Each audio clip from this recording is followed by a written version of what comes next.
Okay, so you did the hard part. You maxed out the 401k, you diversified, you built a real 7-figure portfolio. By any reasonable measure, you won the savings game. So here's the question I want to ask you. Why do so many people in exactly that position still feel kind of anxious the night before they retire? I think it's because nobody ever actually taught them how to turn a pile of assets into a paycheck. We spend our whole working lives learning how to save. Almost nobody teaches you how to spend it. That's a completely different skill, and that's what I want to walk through with you today. How retirees with real money actually turn savings into income that's predictable, tax efficient, and built to last as long as they do. Here's what often happens with people who are great savers.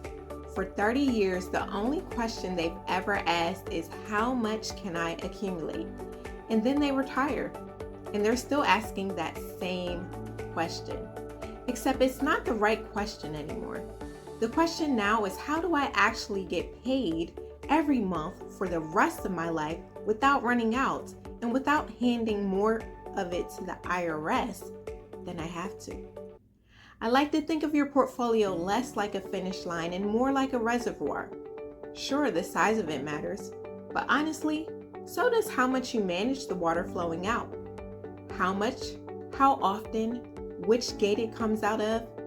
If you get that part wrong, even a big reservoir can run dry early or get taxed down faster than it needed to. A $3 million portfolio with a sloppy withdrawal plan can actually underperform a $1.5 million portfolio that's managed carefully. I know that sounds backwards, but it can happen. One of the biggest mistakes you can make is treating your portfolio like one big ATM. Need money? Pull from whatever account is easiest. No real plan behind it. A real retirement paycheck doesn't work that way. It's engineered, not improvised, out of a few distinct pieces of your financial puzzle. Let's go through them. The first piece is Social Security. Even for people with significant assets, this is usually the foundation everything else is built on. And the claiming decision is more important than most people realize. Each year past your full retirement age that you wait to claim Social Security results in around an 8% increase in your benefit. Claiming at 62 results in a permanent deduction of around 30%. The difference between claiming at 62 versus waiting until 70 can be hundreds of thousands of dollars over your lifetime.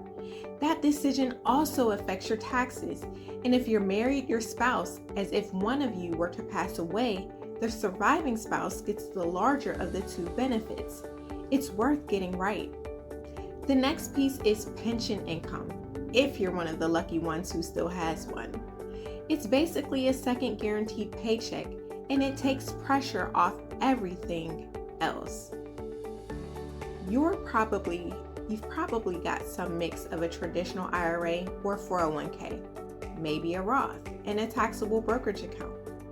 How you distribute income from your investment accounts matters. Doing it inefficiently can impact long-term growth, and you can accidentally trigger higher Medicare premiums, make more of your Social Security taxable, or bump yourself into a higher bracket, which is completely unnecessary. For some people, annuities can be used carefully, not as a default.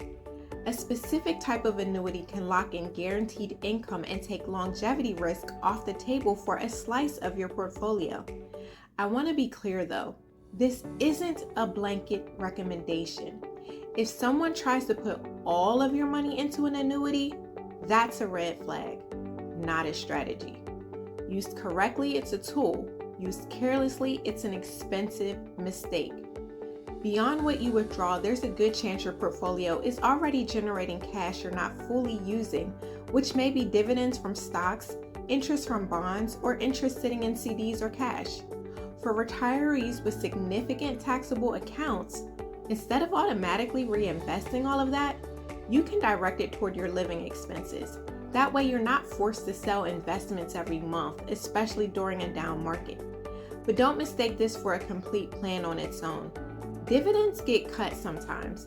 Interest rates move. Think of this as one stream feeding into the bigger picture, not the whole strategy. In retirement, it's important to separate near-term spending from long-term growth, so a rough market year never forces a bad decision. Think of it as two dynamic buckets or two dynamic sub-portfolios. A fixed income portfolio whose job is to generate reliable income and protect your ability to spend money when you need it, regardless of what the stock market is doing. A growth portfolio whose job is to grow over time and offset the long-term erosion of inflation. The dynamic piece comes into play through rebalancing to make sure your allocations remain on target with your goals. This is something we do with our clients' portfolios if an allocation gets more than 5% off target. Why does this matter so much once you're talking about portfolios over $1 million? Because of something called sequence of returns risk. Basically, a bad market in the first few years of retirement can permanently derail an otherwise solid plan. The bucket strategy exists specifically to mitigate that risk. Let's not forget about emergency reserves. The bigger your portfolio gets, the more tempting it is to think, I don't need a separate emergency fund. It's all in there anyway.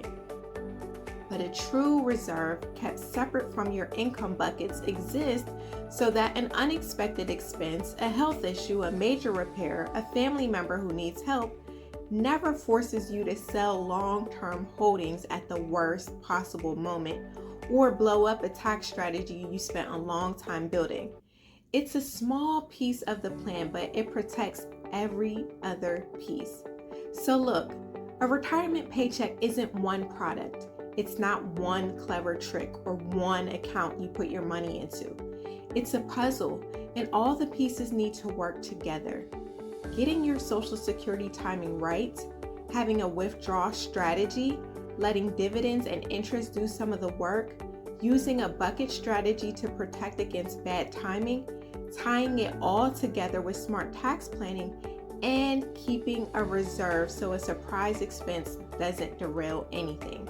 When those pieces are actually working together, will I run out of money? Stops being the question. Keeping you up at night and how do you want to live becomes the question instead. Which honestly is a much better question to be asking. If you built real assets but you're not fully confident they're structured to actually pay you efficiently, that gap is exactly what we help people close. If this was helpful, go ahead and hit like, subscribe for more on retirement income, and let me know in the comments which of these pieces is top of mind for you right now.